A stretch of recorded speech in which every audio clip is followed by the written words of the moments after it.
Welcome to In His Grip with Dr. Chuck F. Betters, produced by Mark Inc. Ministries. Each In His Grip message is designed to help you turn your heart toward Jesus and equip you to walk by faith. Let's join Dr. Betters in the sanctuary as he preaches the series, Grapes of Wrath. Isaiah chapter 5. Let me give you a picture or an overview of the international politic that surrounds or encompasses the book of Isaiah. It gives you a frame of reference in which you can see how Isaiah was preaching and what he was preaching and in what environment he was preaching in. On the international scene, there was a political force that was beginning to rise. That political force was Assyria, a rising power that was bent on world domination. Now, under Tiglath, a very interesting character of history, who reigned from about 747 to 727 BC, Assyria was rebuilt.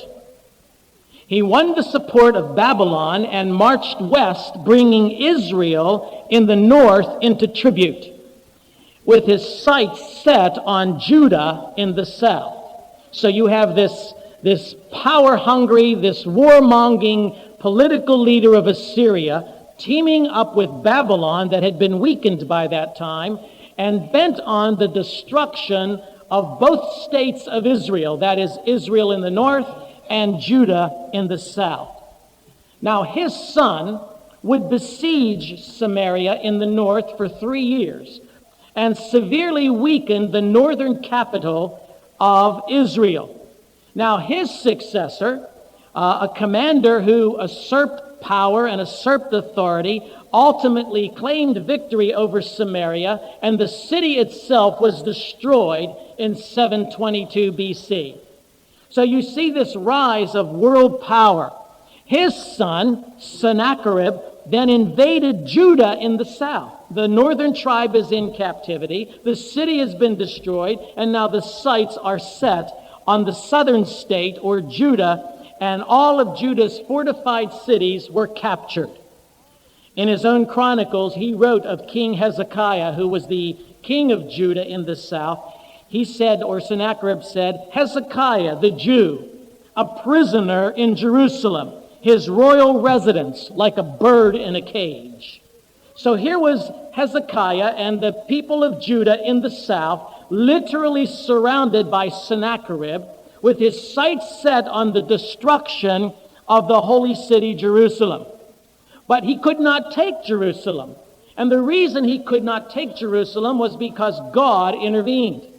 The angel of death descended, and 185,000 Assyrian soldiers died at the hands of the angel of death. He was forced then to retreat back to his city, which was Nineveh. And it is under that kind of a cloud that the ministry of Isaiah can be seen. Well, now let's move from the international scene to the domestic scene. What was going on inside of Judah? Early on, there's great prosperity. As the book of Isaiah opens, there's great prosperity, especially in the north, and equal prosperity in the south. Isaiah began his ministry mostly to the events and the kings of the southern kingdom. So when you read Isaiah, the book of Isaiah, he primarily is ministering in the south. The northern tribes of Israel, there are other prophets that are there. You'll see that he's a contemporary of Amos and Hosea and Micah. The four of them were prophets together, ministering both to the southern tribes and to the northern tribes.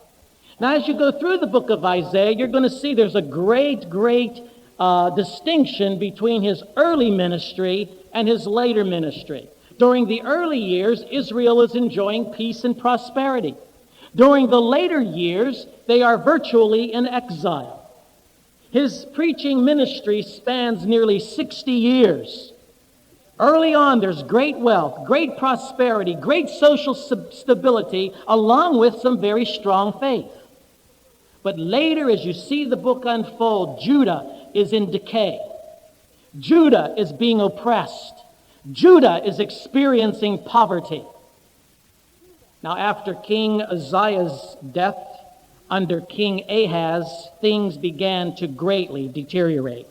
Hold your place there in Isaiah chapter 5, by the way, and go back to 2 Kings chapter 15.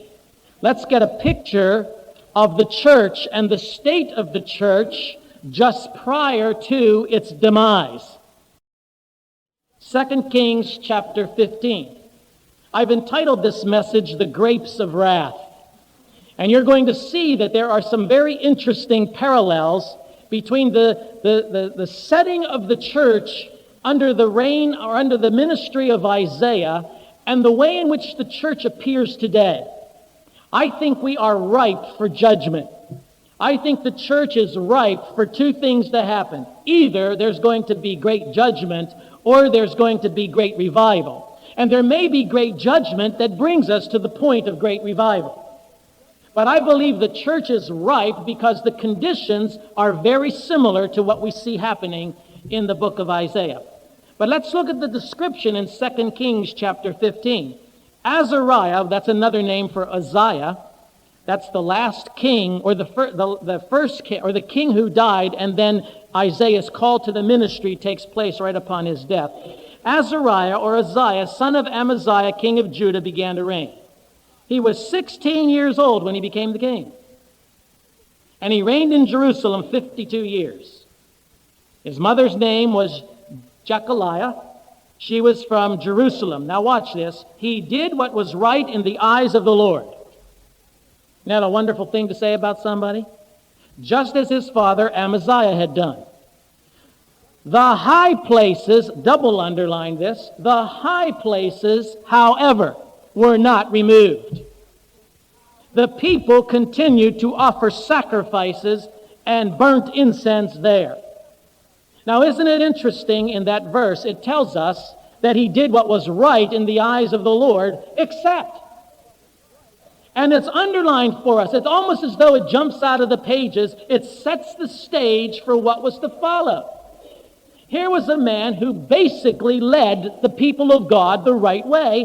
However, he allowed little pieces of compromise, little deterioration of his value system, drifting away from the laws and precepts of God to affect the way in which future generations would have to live. So he wasn't concerned so much with what his children and his children's children were going to experience as much as he was what he was experiencing. So the stage is now set for something very dramatic to happen. Now, he fought some very successful battles against the Philistines. He developed a well-trained army. He built towers to strengthen the walls of Jerusalem. But later on in his life, Uzziah violated God's principles of worship, and he was struck with leprosy. He was then excluded from the temple, was forced to put the palace in charge of his son Jotham for the last 10 years of his life. And in 740 BC, he died in the very same year that God raised up Isaiah to be a prophet. Jotham, his son, reigned just as his father did. You have that 2 Kings 15. Look at verse 34. Jotham, that's he did what was right in the eyes of the Lord, verse 34, just as his father Uzziah had done. Now watch this, like father, like son. The high places, however, were not removed. Now that's the second time in that passage God says that. The high places were not removed.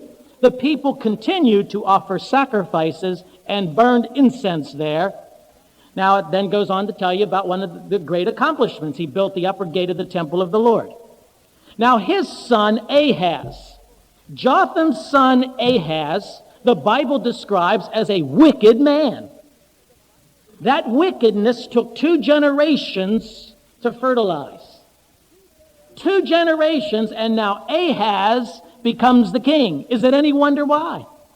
After 2 generations of compromise, the seed of evil comes into its full bloom. Now, what do we know about Ahaz? We know he burned his own sons alive as offerings to the very same pagan deities his father and his grandfather refused to remove. He burned his children alive, sacrificed them on the very altars that his father and his grandfather refused to tear down. Look at 2 Kings chapter 16, beginning with verse 2. Ahaz was 20 years old when he became the king. And he reigned in Jerusalem 16 years. Unlike David his father, he did not do what was right in the eyes of the Lord his God. He walked in the ways of the kings of Israel, and even sacrificed his son in the fire. Following the detestable ways of the nations of the Lord, the nations the Lord had driven out before the Israelites, he offered sacrifices and burnt incense at the high places, on the hilltops, and under every spreading tree.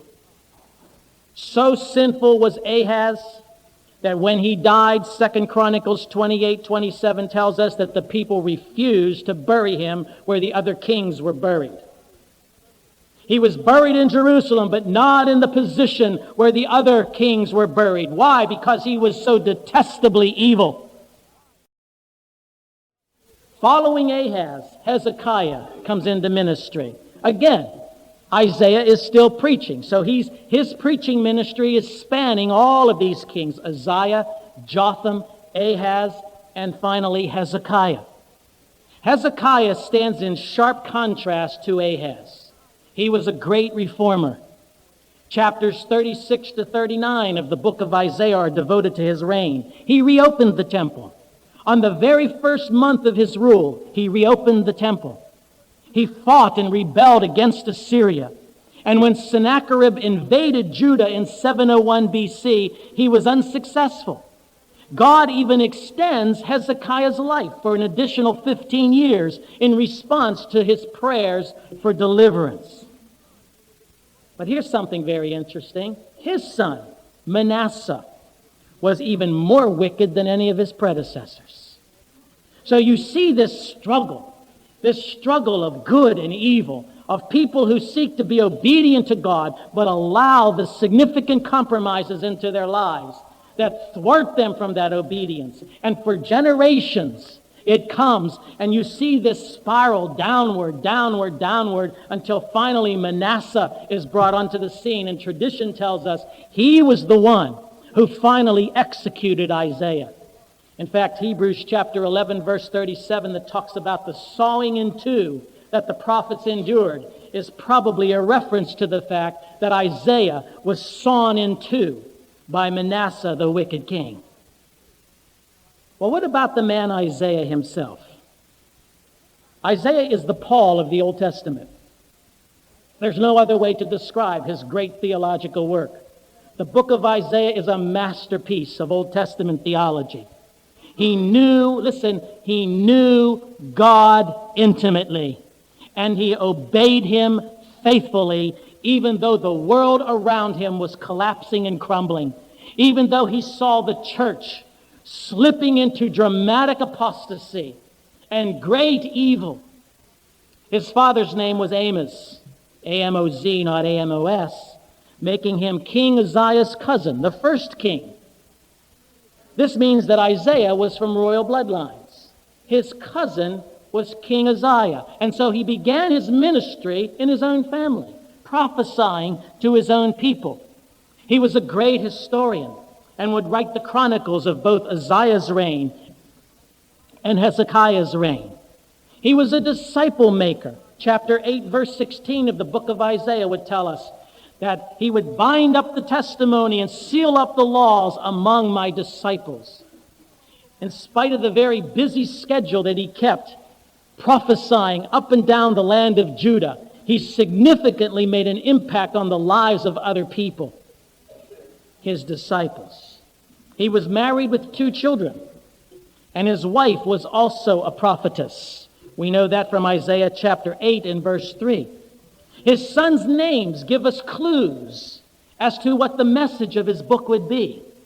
The first son he names Shear Jashub, which means a remnant shall return. Now here's a picture of a people destroyed, all but a remnant. And that remnant shall return. The heartbeat of Isaiah's message would be the grace of God. that God, who could utterly destroy Judah, chose to bring them into judgment and captivity, and in so doing would preserve a remnant. He names his firstborn son, a remnant shall return. His second son's name was much more complicated, in fact, too complicated for me to pronounce here, but it means quick to plunder and swift to spoil. Now here's a picture of a two-sided God. A remnant shall return, quick to plunder and swift to spoil, judgment and grace, judgment and grace. And that's the message of the book of Isaiah. Both of these themes will become evident in the book. The judgment of God and the preservation of a remnant, the triumph of grace. Well, how's the book divided? Well, the book's divided two ways. Chapters 1 through 39, and then chapters 40 through 66. In fact, so distinctive is that division that it has caused some scholars to say, well, Isaiah didn't write the whole book. He wrote only the first half of the book. Somebody else wrote the second half of the book. But you see, in chapters 1 through 39, we have warnings before Israel goes into exile, and the sequence of history that led to Israel's eventual exile and captivity. But then when you come to chapters 40 to 66, you have some very interesting things taking place. The prophet is looking down through heaven's telescope. He sees in chapters 40 through 55 the immediate return of the people of God. So years later, probably 40, 50 years later, the people who were returning from exile would read the prophecies, the later prophecies of Isaiah, and would receive great comfort from the promises of God. But then the book takes that telescope a little bit further. It not only looks at the immediate return of Israel from their captivity, but chapters 55 through the end of the book are what I call the eschaton. The eschaton is that section of prophecy where Isaiah peers all the way down to the end, all the way down to events that we haven't even seen yet, all the way down to the day of the Lord. So what you have in this great prophecy is a man with his eyes not only on the immediate situation that he was dealing with, but the situation of a generation to come, and the situation that you and I will have to face someday. That is why there is so many great parallels in the book of Isaiah when we understand what happened to them in light of what we believe will happen to us. Learn these lessons. Now, go back to Isaiah chapter 5, which is where we need to be. Isaiah chapter 5, beginning with verse 4. Isaiah chapter 5, beginning with verse 4. Now, one thing we know, that the vineyard or the vine was a picture of Israel. In Isaiah chapter 5, the prophet comes together for the purpose of singing a song. The first 7 verses of Isaiah 5 are in song format. He says, verse 1, I will sing for the one I love, a song about his vineyard. Now you're sitting in the congregation. The prophet stands up and says, I'm going to sing a song. You've just brought in all of your grapes. It's the Feast of Tabernacles. It's a time of celebration. I'm sure there were people sitting there saying, amen, sing it. I'm going to sing a song for the one I love, a song about his vineyard. That is, about his church.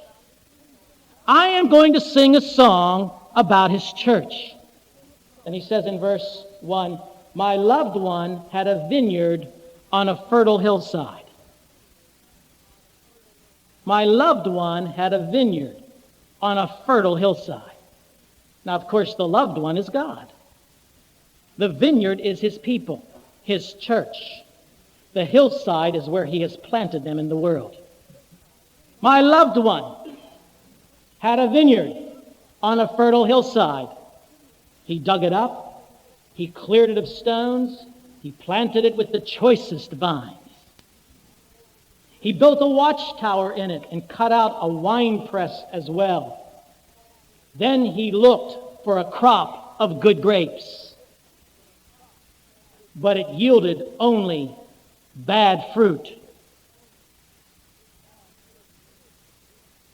This song begins the grimmest section of this preface to the book of Isaiah, showing the inevitability of God's judgment to come. In chapter 1 and verse 8, you don't have to turn to it, the vineyard is a metaphor, and it is introduced to show us a remnant that God has preserved.